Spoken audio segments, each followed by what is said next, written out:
사도 요한은 이 땅의 7교회에 관한 환상을 보았습니다. 그것이 바로 요한계시록 2장과 3장이었습니다. 그리고 이후에 요한은 성령 하나님의 이끌림에 따라서 하늘의 열린 문으로 들어가 하늘에서 어떤 일이 벌어지고 있는지를 보았습니다.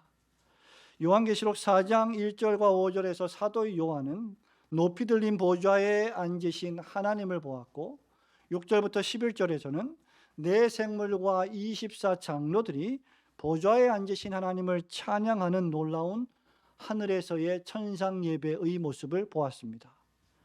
그리고 이제 우리는 요한계시록 우리가 방금 읽은 이 5장에서 그 천상 예배의 찬양이 보좌에 앉으신 전능하신 하나님뿐만이 아니라 그 옆에 서 계신 어린 양에게까지 확대되고 있는 것을 보게 됩니다.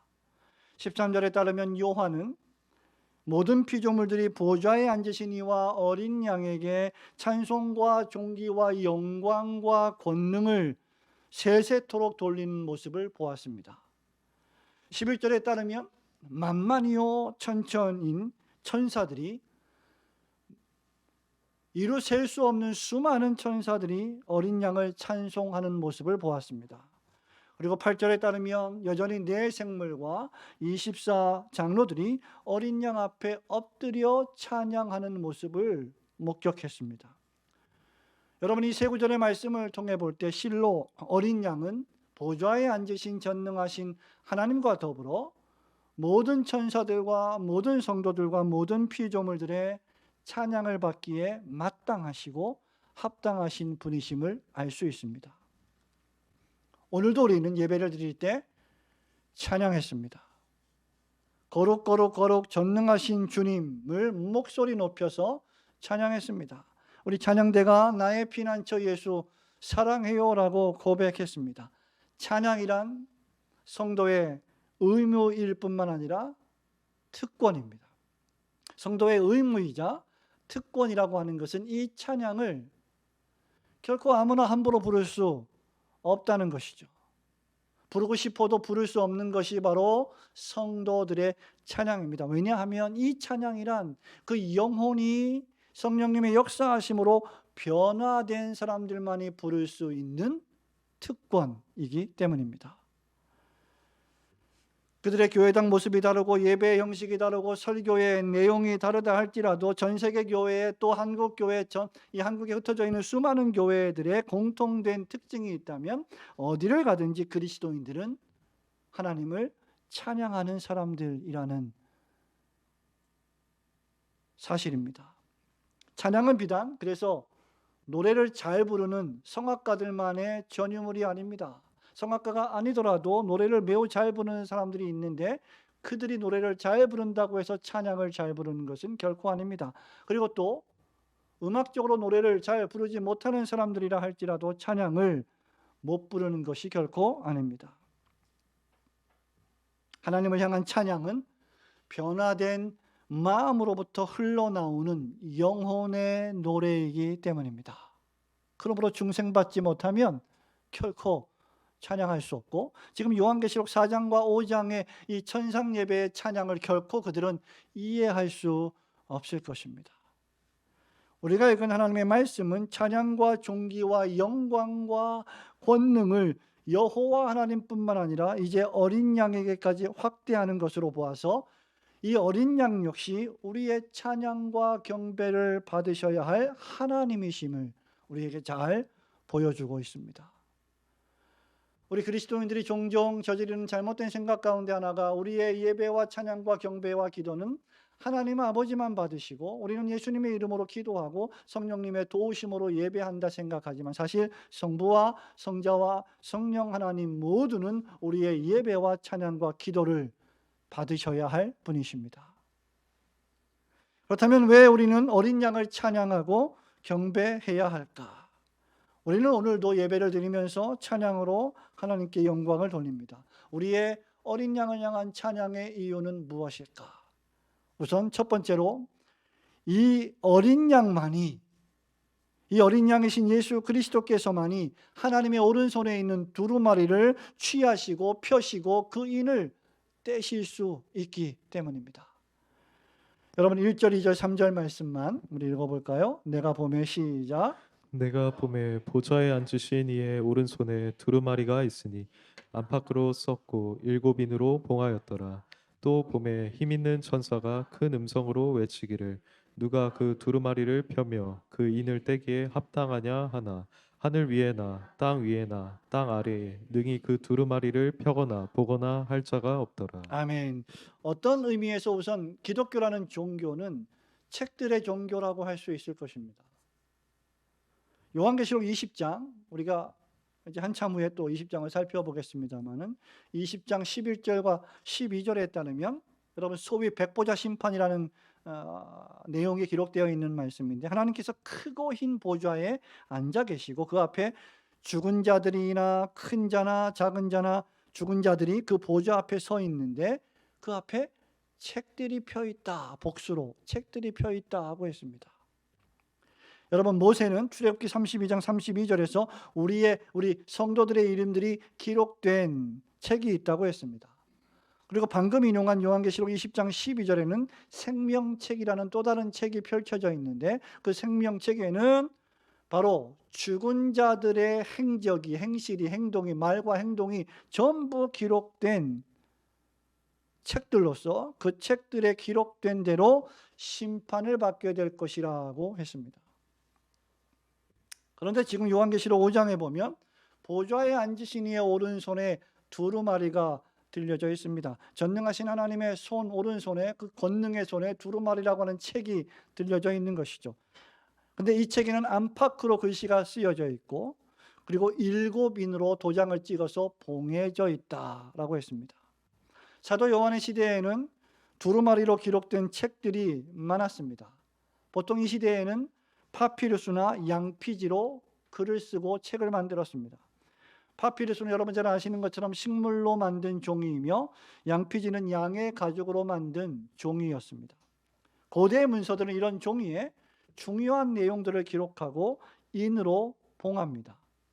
그런데 그 인이 무려 한 개의 도장이 아니라 7개의 도장, 7개의 인으로 봉했다라고 했는데 그만큼 이 두루마리 책이 중대한 책이며 그리고 이것은 아무나 함부로 볼 수 없는 비밀의 책이라는 것을 우리에게 시사해 줍니다. 우리가 보통 어떤 정부의 기밀 문서들을 보관할 때 미국 같은 경우는 영어로 confidential이라는 표현을 써서 봉을 하는데 아무나 함부로 그 기밀 문서를 열 수가 없다는 것이죠. 비밀이란 말입니다. 기밀이란 말입니다. 그 인이 얼마나 강력했든지 그래서 절대로 그 누구도 함부로 열 수 없는 두루마리였습니다. 2절과 3절에 보면 힘 있는 천사가 외치기를 하늘 위에나 땅 위에나 땅 아래에 그 누구도 이 두루마리를 펼 수도 없고 인을 떼기에 합당한 자가 없도다라고 했습니다. 그러니 그 안에 무엇이 기록되었는지 볼 수도 알 수도 없는 노릇이죠. 이 일로 인해서 사도 요한은 크게 낙심했습니다. 슬퍼했습니다. 요한은 이 두루마리를 펼 수도 없고 그 인을 뗄 수도 없고 그 안에 있는 내용이 무엇인지 알 수도 없었기 때문에 크게 울었다라고 했습니다. 왜 요한은 지금 울고 있습니까? 여러분 요한이 처한 교회의 현실이 암울했기 때문이죠. 우리가 이미 요한계시록 1, 2장, 2장, 3장을 통해서 살펴보았습니다. 교회는 로마 제국의 또 로마 황제로부터 엄청난 박해를 받았고 우상 숭배의 위험에 처했으며 성도들은 고난을 통과하고 있었습니다. 재산을 몰수당하기 일쑤였고 생명의 위협까지 당했습니다. 하나님을 예배하고 예수님을 구세주요 황제라고 고백하는 것이 얼마나 위험한 고백인지 그들은 몸소 체험하며 하루하루를 살아갔습니다. 그런 교회들에게 하나님께서는 승리를 약속하셨습니다. 고난 가운데서 견디고 이기며 승리하는 자에게 내 축복을 줄 것이다. 하나님의 나라의 자녀가 되게 할 것이다. 7 교회들마다 그런 축복들을, 약속들을 주셨습니다. 그러나 그 과정이 어떻게 될지, 약속은 받았지만 그것이 어떻게 성취될지, 그 기간이 언제까지일지 요한은 도무지 알 수가 없었습니다. 언제까지 이 고난이 계속될지, 자기 자신을 언제까지 반모섬에 유배당해 있을지 그는 알 길이 없었습니다. 그런데 하나님의 오른손에 있는 이 두루마리가 그것을 보여줄 터였습니다. 그런데 아무도 이 두루마리를 펼칠 수도 없고 인을 뗄 수도 없고 읽을 수도 없었죠. 그때 장로 중에 한 사람이 유대지파의 사자 다윗의 뿌리가 이겼고 그 두루마리와 7인을 떼실 것이라 하면서 요한아 울지 말라고 위로하십니다. 창세기 49장 9절과 10절에서 예언된 유대 지파의 사자는 유대 지파의 후손으로 오실 사자와 같은 메시아 예수 그리스도를 가리킵니다. 용맹한 유대 지파의 사자, 그분이 바로 예수 그리스도이십니다. 그런데 이 유대 지파의 사자가 6절과 7절에서는 일찍이 죽음을 당하신 어린 양의 모습으로 나타나 있습니다. 그리스도께서는 요한계시록 5장에 따르면 용맹한 사자이시면서 죽임을 당하신 어린 양과 같은 분이십니다. 그리고 이 어린 양께서 두루마리를 취하셨습니다. 이것은 어린 양 예수 그리스도의 신성과 전능하심을 의미합니다. 요한은 6절에서 이 어린 양이 7뿔과 7눈이 있다고 했는데 7뿔은 어린 양의 완벽한 권세와 능력을 상징합니다. 그리고 7눈은 온 세상을 완전히 감찰하시고 통찰하시는 성령님의, 주님의 성령의 능력을 상징합니다. 말하자면 이 유대 지파의 사자이시자 어린 양이야말로 하나님의 오른손에 가히 그 누구도 취할 수도 없고 뗄 수도 없고 펼 수도 없는 이 두루마리를 취하시고 펼치시고 그 인을 떼시기에 합당하신 하나님이시다라는 것을 우리에게 보여줍니다. 실제로 여러분 앞으로 우리가 보겠지만 6장 요한계시록 6장, 7장, 8장은 이 어린 양 예수 그리스도께서 첫 번째부터 7번째 인을 떼실 때마다 이 두루마리 책의 7인을 하나씩 뗄 때마다 타락한 이 세상에 임할 하나님의 재앙과 심판과 진노를 우리에게 보여주고 있습니다. 이것은 역사와 우주와 미래가 어린 양의 손에 달려 있다는 것을 우리에게 가르쳐 줍니다. 성도 여러분, 미래는 사탄 마귀의 손에 달려 있지 않습니다. 미래는 예수 그리스도께서 주관하십니다. 어린 양 예수께서 세상과 교회의 주인이십니다. 이 어린 양 예수 그리스도께서 여러분의 삶의 생명의 주인이십니다. 우리가 살고 있는 이 세상의 악이 얼마나 관영하든지 그것 때문에 여러분들이 세상에서 어떤 박해를 받고 교회가 어떤 고난을 통과하든지 어떤 어려움 가운데 있든지 관계없이 어린 양 예수께서 역사를 통치하시고 다스리실 것입니다. 이 어린 양께서 두루마리의 인을 떼실 때마다 여호와의 진노가 교회를 핍박하고 성도를 핍박했던 사단과 마귀와 악을 심판하시고 정죄하실 것입니다. 그것을 보여주는 것이 요한계시록이요. 그래서 요한계시록은 영광스러운 교회의 승리가 기록된 책입니다. 그리고 어린 양의 피에 그 옷을 씻어서 희게 한 교회들은 마침내 승리하게 될 것입니다. 이날에 어린 양께서 친히 목자가 되어주셔서 여러분들을 생명수 샘으로 인도하시고 여러분의 눈에서 교회를 위하여 주님 나라를 위하여 흘린 그 눈물들을 닦아 주실 것입니다. 우리 주님이 친히 하신 약속이십니다. 우리는 여러분 자신이 여러분의 앞으로의 삶, 내일의 삶, 모레의 삶, 1년 후의 삶, 그리고 몇 년 후에 몇십 년 후에 여러분의 삶의 나날들이 어떻게 될지 여러분은 알 수 없습니다. 이 우주와 역사가 어떻게 될지 우리는 완전히 알지 못합니다. 그러나 우리가 확실히 아는 것은 어린 양께서 역사와 우주와 만물을 통치하시며 마침내 승리하실 것이고 교회와 성도를 하실 것이라는 사실입니다. 심지어 우리 눈에, 여러분의 눈에 지금 안 좋아 보이는 일이 벌어질 수도 있습니다. 아니, 지금 벌어지고 있을 것입니다.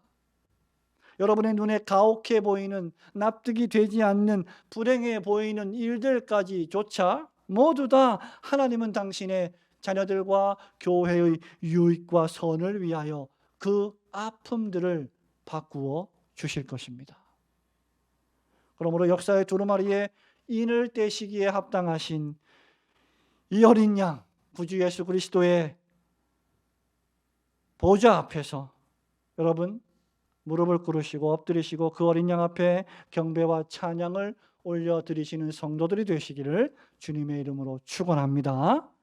왜 우리는 이 어린 양 앞에 엎드려 경배합니까? 두 번째로, 이 어린 양께서 일찍이 죽임을 당하심으로 우리의 죄를 씻어주시고 우리를 죽음에서 구원하여 영원한 생명을 주셨기 때문입니다. 여러분 6절 말씀을 함께 읽어볼까요? 내가 또 보니, 시작. 내가 또 보니 보좌와 내 생물과 장로들 사이에 한 어린 양이 서 있는데 일찍이 죽임을 당한 것 같더라. 그에게 7뿔과 7눈이 있으니 이 눈들은 온 땅에 보내심을 받은 하나님의 7 영이더라. 아멘. 9절 말씀도 읽어봅니다. 그들이, 시작. 그들이 그들이 새 노래를 불러 이르되 두루마리를 가지시고 그 인봉을 떼기에 합당하시도다.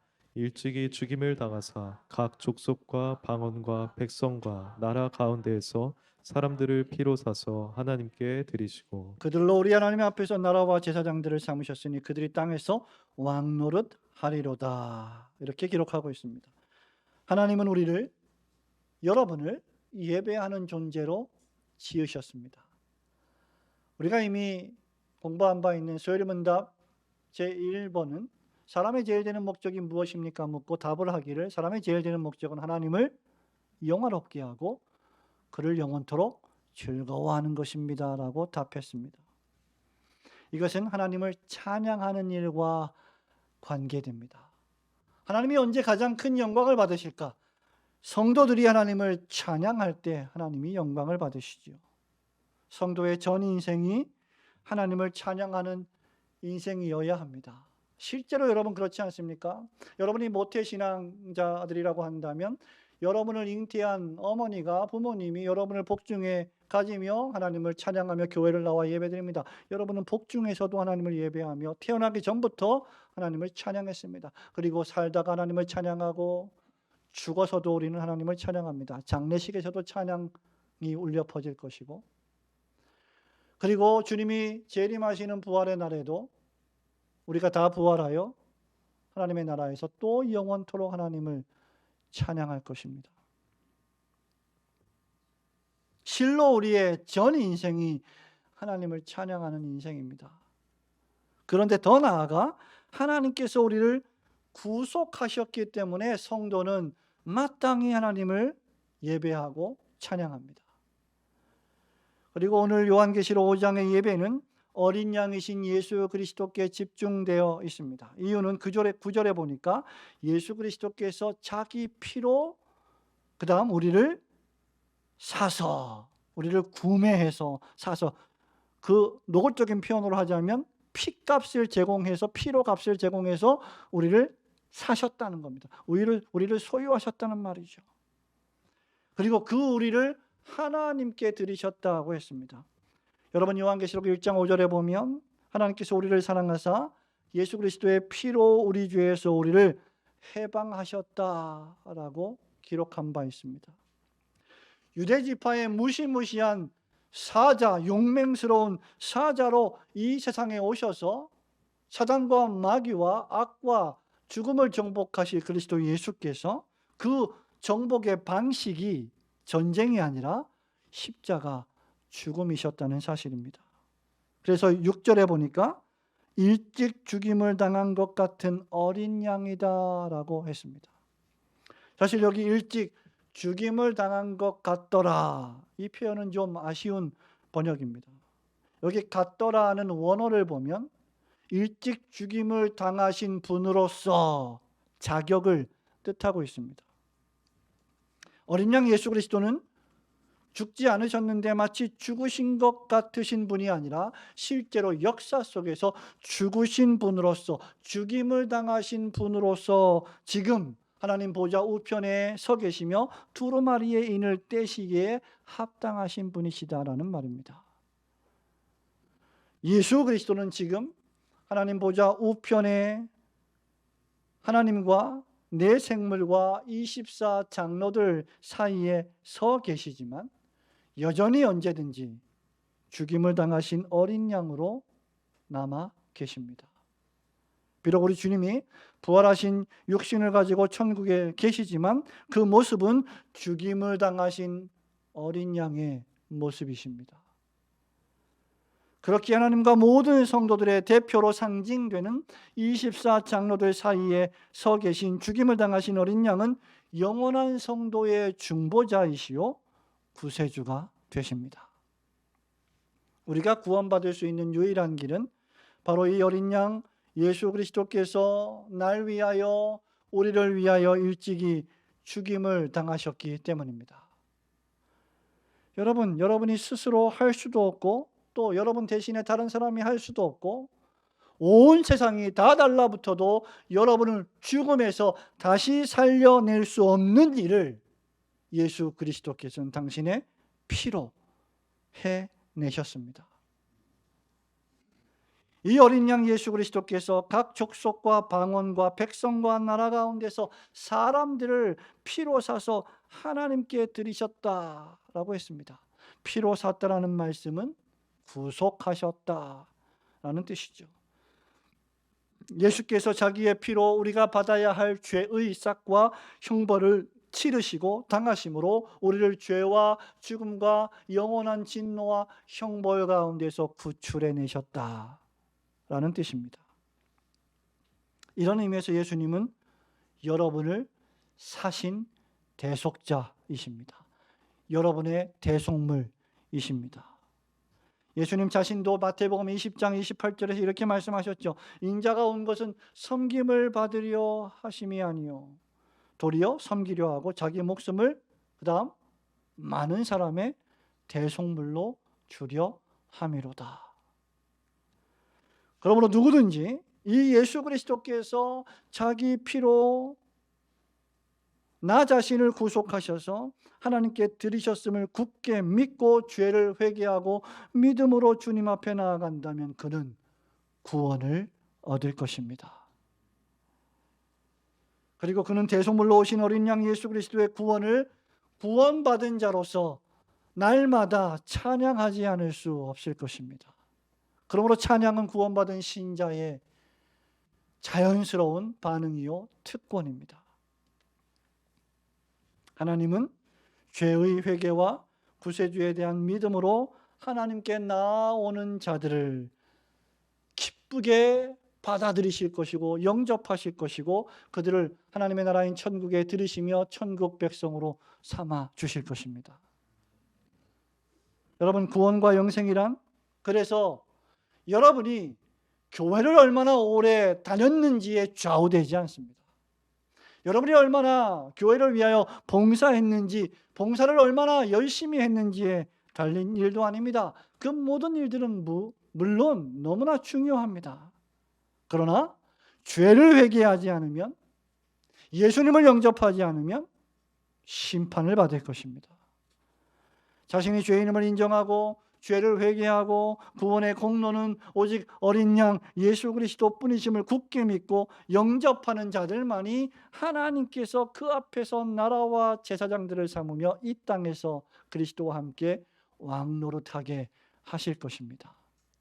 정말 예수님을 믿고 변화받은 신자들은 이 지상에서 왕노릇한다는 것의 의미가 무엇인지를 체험하는 사람들입니다. 성도 여러분, 성도가 하나님 앞에서 나라와 제사장과 왕노릇하는 삶이란 과연 무엇입니까? 우리가 읽은 10절 말씀의 의미는 무엇입니까? 그것은 어린 양이신 예수께서 날 구원하시고 지금 왕으로서 나를 통치하시고 다스리시니, 지금 갈라디아서 2장 20절의 표현대로 하면 이제는 내가 사는 것이 아니요 내 안에 그리스도께서 사시는 것이니 내 삶의 모든 영역에서 하나님의 뜻대로, 어린 양 예수 그리스도의 뜻대로 살아가는 삶이야말로 왕노릇하는 삶입니다. 예수님이 여러분의 삶의 모든 시간과 공간의 주인으로 사시는 삶 말입니다. 여러분, 왜 그렇습니까? 실로 어린 양 예수 그리스도께서만이 하나님의 오른손에 있는 두루마리의 7인을 떼실 자격이 있으시기 때문이죠. 실로 그리스도만이 하나님의 말씀에 완전한 순종의 삶을 사셨고, 어린 양 예수 그리스도만이 십자가에서 자기 피로 죄에 대한 값을 치르셨고, 악과 죽음과 지옥의 권세를 정복하시기 위하여 스스로 죽음 가운데서 다시 살아나셨습니다. 오직 어린 양 예수 그리스도만이 여러분의 유일한 중보자요 구세주가 되시며 찬송과 경배를 받기에 합당하십니다. 그러므로 성도된 여러분들은 이 땅에서도 구속의 사랑의 노래를 부를 것이며, 사는 날 동안 하나님의 이 구원의 사랑을 노래할 것이며, 영원한 하나님의 나라에 들어가서도 이 구속의 사랑의 노래를 부르게 될 것입니다. 그러므로 지금 이 자리에서 하나님의 사랑의 노래를 부르지 못한다면 나중에 하나님의 나라에서 결코 부를 수 없을 것입니다. 영국의 유명한 찬송 시인은 윌리엄 쿠퍼가 있는데, 우리 새 찬송가 258장에 보면 3절에서 이렇게 노래합니다. 날 정케 하신 피 보니 그 사랑 한없네. 살 동안 받는 사랑을 늘 찬송하겠네. 늘 찬송하겠네. 그리고 4절에서 이렇게 노래합니다. 이후에 천국 올라가 더 좋은 노래로 날 구속하신 은혜를 늘 찬송하겠네. 늘 찬송하겠네.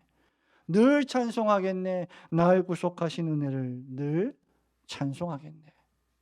이 땅에 사는 날 동안에도 날 정케 하신 그 피를 찬송하며, 또 이후에 천국에 올라가도 그 피로 구속하신 그 하나님의 은혜를 찬송하는 삶이 바로 저와 여러분의 성도의 삶입니다. 이것이 우리가 부를 찬양이요, 이것이 우리가 살아갈 삶입니다. 우리의 구원을 위해 일찍이 죽임을 당하신 어린 양 예수 그리스도께서 영광과 찬송을 받으시기에 합당하신 분이심을 깨닫고 삶의 모든 영역에서 그리스도를 찬미하시는 성도들이 되시기를 주님의 이름으로 축원합니다. 마지막으로 어린 양에게 우리가 왜 엎드려 경배합니까? 그것은 모든 천사들과 천성의 교회들과 온 세상의 피조물로부터 어린 양이 찬양받으시기에 합당하신 분이시기 때문입니다. 8절부터 마지막 절까지인데, 우리 8절, 9절, 10절, 11절, 12절 읽어볼까요? 그 두루마리를 취하심에, 시작. 그 두루마리를 취하심에 네 생물과 24 장로들이 그 어린 양 앞에 엎드려 각각 검은 고와 향이 가득한 금대접을 가졌으니 이 향은 성도의 기도들이라. 그들이 새 노래를 불러 이르되 두루마리를 가지시고 그 인봉을 떼기에 합당하시도다. 일찍이 죽임을 당하사 각 족속과 방언과 백성과 나라 가운데에서 사람들을 피로 사서 하나님께 드리시고 그들로 우리 하나님 앞에서 나라와 제사장들을 삼으셨으니 그들이 땅에서 왕노릇 하리로다 하더라. 내가 또 보고 들으매 보좌와 생물들과 장로들을 둘러선 많은 천사의 음성이 있으니 그 수가 만만이요 천천이라. 큰 음성으로 이르되 죽임을 당하신 어린 양은 능력과 부와 지혜와 힘과 존귀와 영광과 찬송을 받으시기에 합당하도다 하더라. 아멘. 지금 방금 우리가 읽은 말씀과 13절 말씀은 세 종류의 찬송이 기록되어 있습니다. 우선 7, 8, 9, 10절에 보면 어린 양이 보좌에 앉으신 하나님의 오른손에서 두루마리를 취하시니 네 생물과 24 장로들이 어린 양 앞에 엎드려 새 노래로 어린 양을 찬양했습니다. 그리고 둘째로 11절에 보면 보좌와 생물들과 장로들을 둘러선 만만이요 천천인 많은 천사들이 어린 양을 찬양했다 했습니다. 그리고 마지막 셋째로 13절에 보면 하늘 위와 땅 아래와 바다 위와 그 가운데 모든 피조물들이 보좌에 앉으신 어린 양에게 찬양하고 있음을 묘사합니다.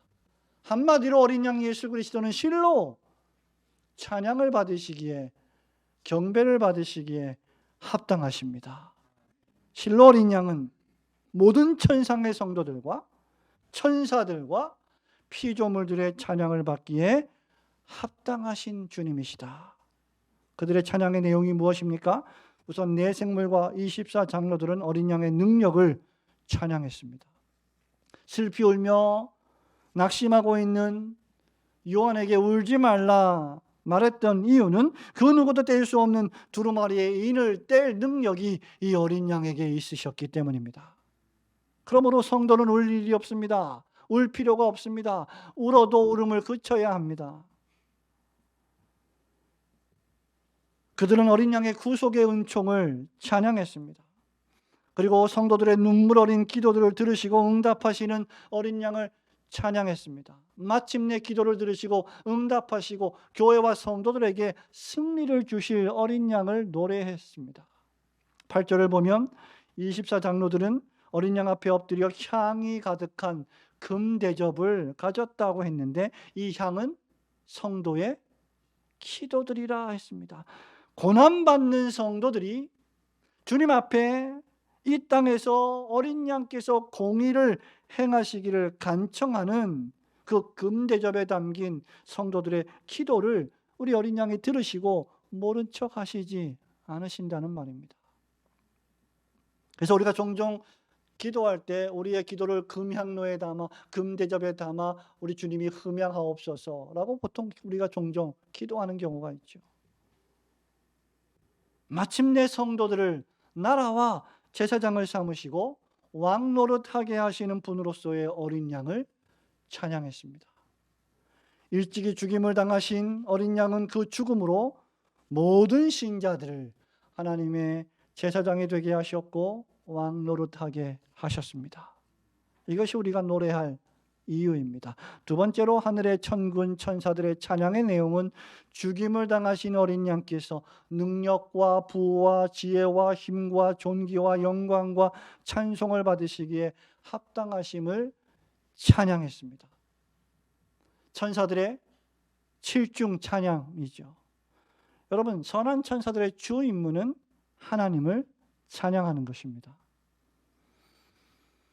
8절과 10절에서는 24장로들의 찬양이 나오고 11절과 12절에서는 그 응답으로서 셀 수 없는 무수한 천사들의 찬양이 나옵니다. 천사들의 숫자가 몇이라고 했습니까? 만만이요 천천이라 했습니다. 여러분, 천에 천을 곱하면 어떻게 돼요?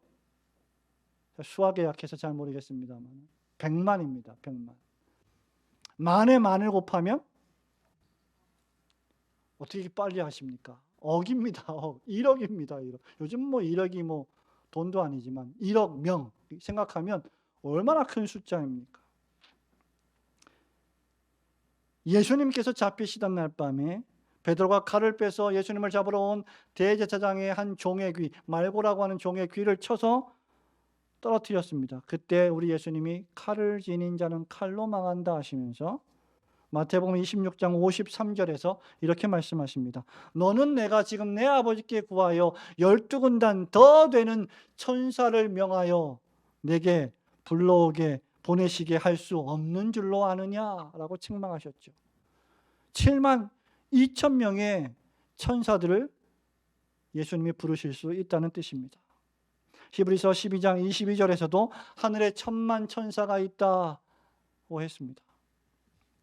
말하자면 천사들은 가히 우리의 상식을 벗어난 우리 인간들이 셀 수 없을 만큼 하나님을 찬양하는 천사들이 군대처럼 많다는 말이죠. 그러니까 여러분, 이 장면을 한번 상상해 보십시오. 하나님께서 보좌에 높이 들린 하늘의 보좌에 앉아 계시고 그 앞에 네 생물과 구약과 신약의 성도들을 대표로 하는 24장로들이 엎드려 있고 그 사이에 어린 양이 서 계시고 그 주위에 수백 수천 수만의 천사들이 둘러서서 합창을 찬양을 하고 있습니다. 하늘의 거대한 찬양대가 하나님을 찬양하고 있습니다. 여러분, 이것이 하늘의 천국 찬양대 모습입니다. 이들이 주님의 능력과 부와 지혜와 힘과 존귀와 영광과 찬송을 힘있게 찬양하고 있습니다. 오늘 찬양을 들으면서 우리 찬양대가 나의 피난처 예수 11분이 찬송을 부르시는데 얼마나 은혜로운지, 이 지구상에 있는 그 어떤 찬양대보다 훨씬 멋있는 아름다운 찬양이 아닐 수 없습니다. 여러분, 우리가 비록 적은 숫자가 하나님을 찬양하지만 이 찬양이 하늘에 이루셀 수 없는 천군 천사들의 찬양과 함께 드려지고 있다는 생각을 한다면 우리의 찬양은 결코 작지 않을 것입니다. 첫째로 어린 양은 하나님의 능력이십니다. 하나님의 능력을 찬양하고 있습니다. 예수 그리스도께서는 무엇이든 못하시는 일이 없으십니다. 둘째로 예수님은 부요하신 분이십니다. 온 세상 만물의 불을 지니신 분이십니다. 셋째로 예수 그리스도는 하나님의 지혜이십니다. 그렇기에 정말 지혜로운 자는 자신의 뜻대로가 아니라 예수님을 믿고 예수님의 뜻대로 사는 자들입니다. 넷째로 예수님은 죄와 악과 사단을 이기시는 하나님의 힘이십니다. 다섯 번째로 예수님은 존귀하십니다. 모든 무릎이 예수의 이름 앞에 꿇게 될 것입니다. 여섯 번째로 예수님은 아버지의 독생자의 영광이십니다. 은혜와 진리가 충만하신 분이십니다. 마지막으로 그렇기에 모든 찬송은 주님의 것입니다.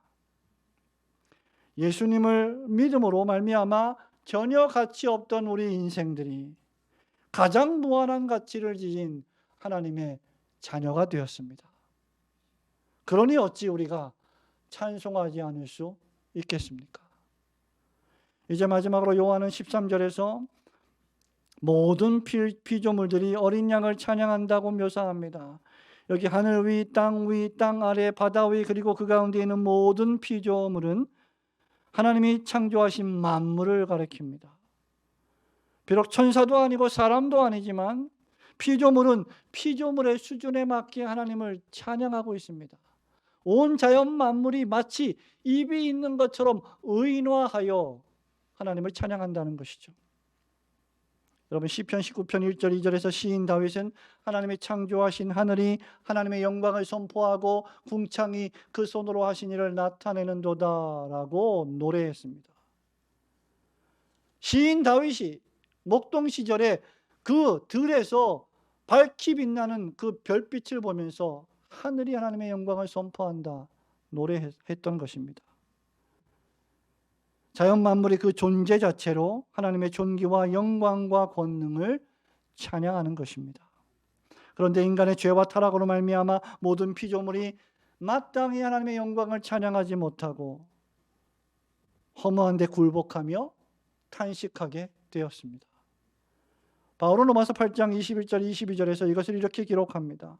그 바라는 것은 피조물도 썩어짐의 종로로 한 데서 해방되어 하나님의 자녀들의 영광의 자유에 이르는 것이니라. 피조물이 다 이제까지 함께 탄식하며 함께 고통을 겪고 있는 것을 우리가 아느니라. 하지만 이제 요한계시록 5장의 천국에서는 모든 피조물들이 완벽하게 가장 완전한 방식으로 하나님의 영광을 노래하게 될 것입니다. 모든 피조세계의 만물이 하나님의 자녀들이 영광의 자유에 이르는 날, 우리의 부활이 완성되는 날, 우리의 구원이 완성되는 날, 그 구속의 은혜에 간접적으로 동참하여 하나님을 함께 찬양하게 될 것입니다. 우리는 지금까지 하늘에서 벌어지는 어린 양을 향한 찬양을 살펴보았습니다. 성경의 이 하늘의 환상은 지금 그들의 환상이고 천국 백성의 환상이고 천사들의 환상이지만 지금 이 땅에서 죄와 악과 싸우며 신앙의 전투를 수행하는 지상교회를 위한 찬송입니다.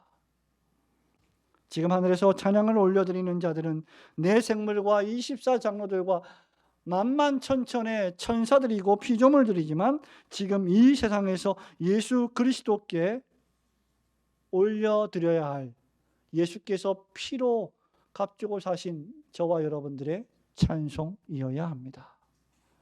그러므로 내 생물과 24장로들과 천사들이, 천군 천사들이 찬양하기에 합당하신 어린 양 예수 그리스도를 항상 찬양하는 성도들이 되시기를 주님의 이름으로 축원합니다. 성도 여러분, 말씀했습니다. 5장의 마지막 절은 수천 수만의 천사들과 온 세상의 피조물들의 찬양에 반응하여 내 생물은 아멘 했고 장로들은 엎드려 경배하는 것으로 화답했습니다. 마치 찬양대의 남성 파트와 여성 파트가 주고받으며 찬양을 하는 것처럼 그렇게 화답하는 찬양입니다. 하늘의 땅의 모든 피조물들과 구원받은 성도들과 천군 천사들은 그리스도께서 다시 오시는 재림의 날에 보좌에 앉으신 이와 어린 양 앞에 엎드려 경배하게 될 것입니다.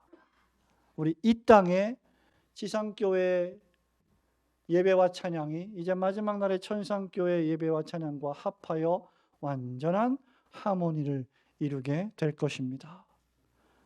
바울이 빌립보서 2장 10절과 11절에서 어린 양으로 오신 구속자 예수 그리스도를 향해 천상교회와 지상교회가 그 모든 성도들이 찬양과 경배를 어떻게 드리고 있는지 이렇게 기록을 하고 있습니다. 하늘에 있는 자들과 땅에 있는 자들과 땅 아래에 있는 자들로 모든 무릎을 예수의 이름에 꿇게 하시고 모든 입으로 예수 그리스도를 주라 시인하여 하나님 아버지께 영광을 돌리게 하셨느니라. 그러니 여러분, 오늘 예배를 통하여 주님을 찬양하는 우리 성도들은 바로 이런 어린 양을 찬양하는 것입니다. 우리는 영광스러우신 어린 양의 피로 구속함을 받은 구원의 당사자들입니다. 그러므로 얼마나 더 어린 양 예수님을 찬양해야 하겠습니까? 하늘이 하나님의 영광을 선포한다면 구속받은 당사자로서 저와 여러분은 얼마나 더 하나님을 노래해야 하겠습니까? 온 세상 만물을 창조하시고 다스리시며 섭리하시는 주님은 여러분 성도들 각 개인의 삶도 다스리시고 완전히 섭리하십니다. 그렇다면 우리들은 그저 눈에 보이는 이 땅만 바라보며 살아서는 안 될 것입니다. 섭리하시는 하나님, 구원하시는 어린 양 예수 그리스도를 바라보며 살아야 합니다. 눈을 들어 하늘에 계신 보좌에 앉으신 하나님과 그 옆에 서 계신 어린 양 예수 그리스도를 바라보며 그 영혼의 세계에 하나님의 나라를 사모하며 주님을 찬양해야 할 줄로 믿습니다. 내 생물과 24장로들이 또 천군 천사들이 그러했던 것처럼 오늘 이 아침에 여러분들도 아멘 하고 화답하며 어린 양 앞에 엎드려 경배와 찬미를 돌리시는 성도들이 되시기를 주님의 이름으로 축원합니다.